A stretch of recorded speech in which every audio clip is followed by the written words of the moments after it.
Hey, it's Scott, ROCKFILE, back with another podcast review for you, talking about 2022's The Menu.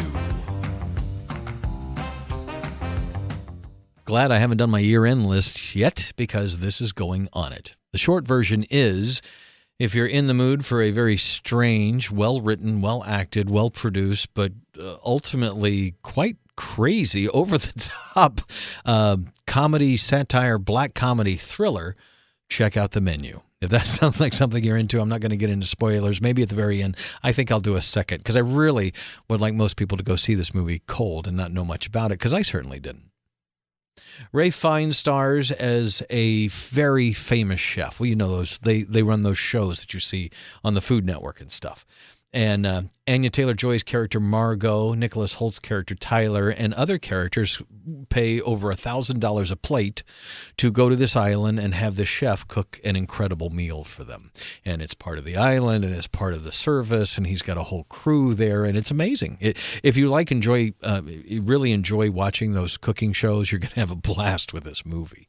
But the movie's a satire, a very dark black comedy poking fun at everything from the rich and famous, obsessive people, you name it. It even takes pot shots at the audience who's watching this movie. I mean, nothing is sacred in this film. And I love a movie, I've said in many reviews, that surprises me, that I don't know what's going to happen next. And I could not peg what was going to happen in this movie. And as things got more absurd and crazier and over the top, you just had to laugh. It was very funny. It's not a comedy per se, but it is. It's a satire. It's a black comedy. And things are presented pretty kind of face value. You have to be smart enough to pick up on all the stuff in between. And I was blown away by how it wraps up and what happens at the end. It's not for everybody. This is going to be a quite divisive movie, but it's sitting about 89% on Rotten Tomatoes.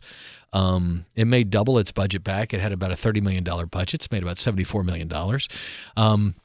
It got a theatrical release back in November. It just hit HBO Max this week, and it's coming out on Blu-ray on January the 17th, I believe. No 4K release yet, even though the movie got a 4K DI and a Dolby Atmos soundtrack. We got neither of those on the Blu-ray or on the HBO Max stream that I watched. It is a good-looking movie, and I would love a 4K release. I haven't pre-ordered it yet. I would normally pre-order a movie that I watch after this that I like that much, but we're getting Blu-ray only. I'm hoping for a 4K down the road, because the scenery on the island, the plating of all of the extravagant dishes, it looks amazing. The movie really looks good. And it's got a nice 5.1 surround sound mix, but I would love to hear the Dolby Atmos that was mixed for it. I'm sure there's a couple things in the movie that would be really, really interesting in that kind of surround sound, object-based surround sound mix. I think this is one of Ralph Fiennes' best roles. I mean, he's letting himself look a little older. He plays a completely different character that he's played before. I thought he was fantastic.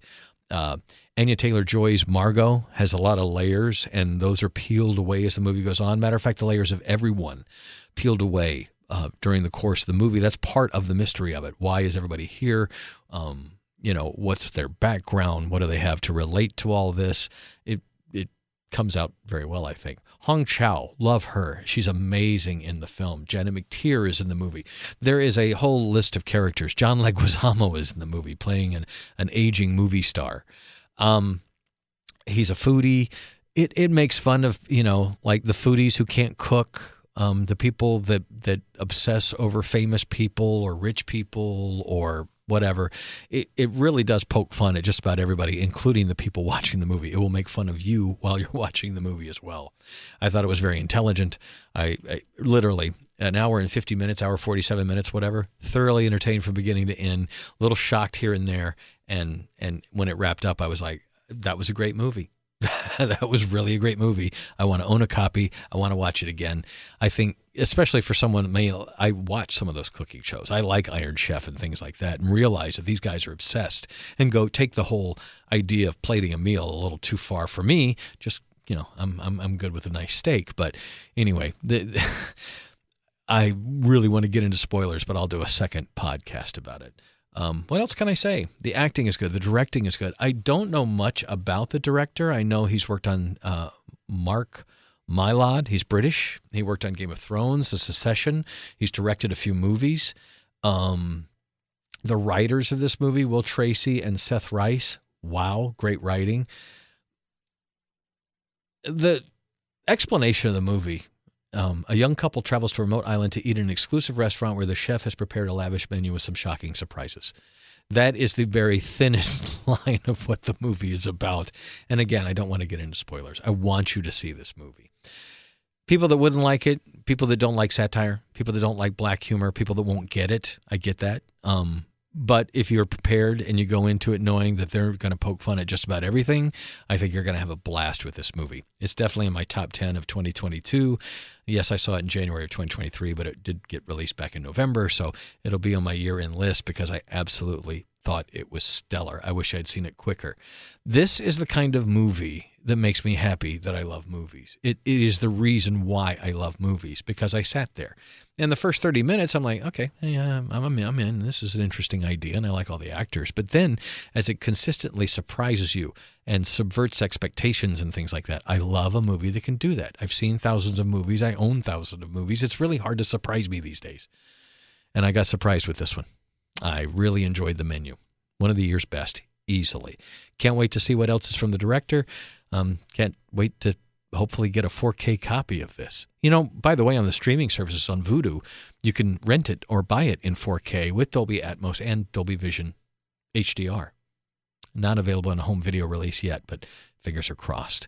If you get a chance to see Menu, it's streaming now for free on HBO Max, well, for the monthly fee, but definitely worth watching if you're into the kind of subject matter that it is. Kind of your, eat the rich kind of satire, just done in a whole new way. Really enjoyed the Menu. Available now on HBO Max, out on Blu-ray later this month.